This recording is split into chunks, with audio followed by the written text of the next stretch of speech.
There's been another delay in the Senzo Meyiwa murder trial. A new lawyer has been appointed for accused number 1 and 2. Linda Mnisi is following these events for us and joins us live now from the Pretoria High Court. Linda, good morning to you once again. So an adjournment, and it would seem at this time we're not sure exactly when the court will resume with this trial. Just give us the sum total of what happened in the court this morning.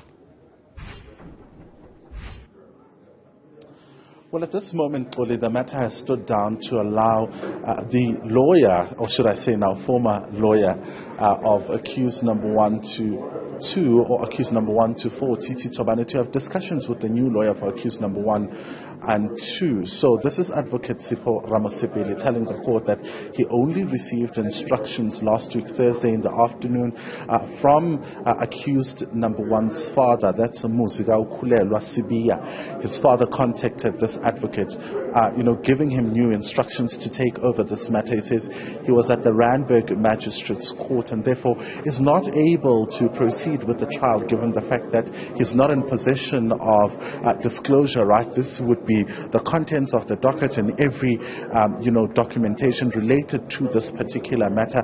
These are usually given to legal representatives during pre-trial stages. It's called discovery.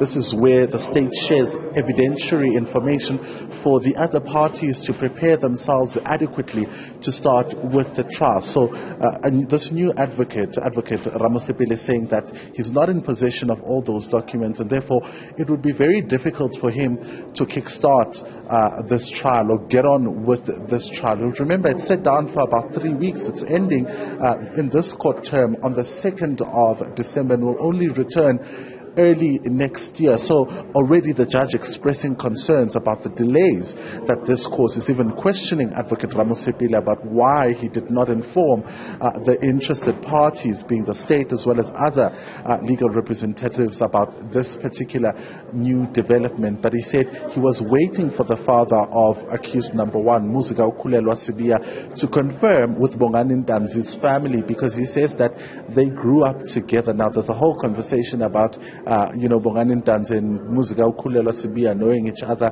but also he says that he couldn't confirm to the other legal representatives when he had not gotten a confirmation around what would happen today.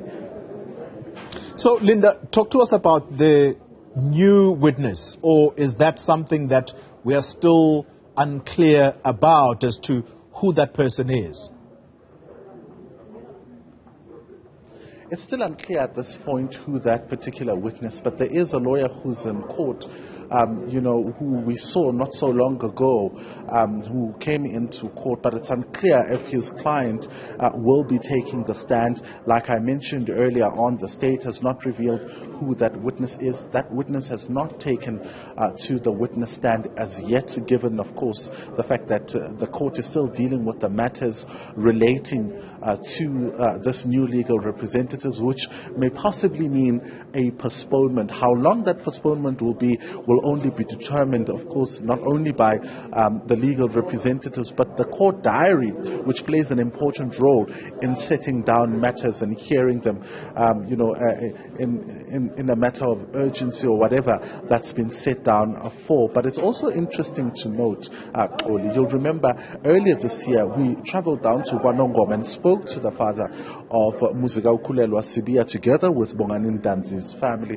and at the time they were quite disappointed by the withdrawal of Advocate Malisa Latefo in this matter, even going as far as crying and saying that because they don't have money, they being prejudiced in this matter, their children are being suppressed. It's the state wanting their children to take the fall for a crime that they did not commit. So it's interesting seeing today a new lawyer being appointed. What happened with the instructions that were given to Titi Tobane? That's another question, given, of course, that he decided to continue with the matter post the recusal or the withdrawal of Malisa Latefo in this matter. He subsequently subsequently been disbarred from practicing as an advocate, which means he cannot, under any circumstances, until that court order has been reversed, come to this court and try to represent those clients. So it seems at this moment these two families have now gone to appoint this new lawyer who will take the matter forward. But now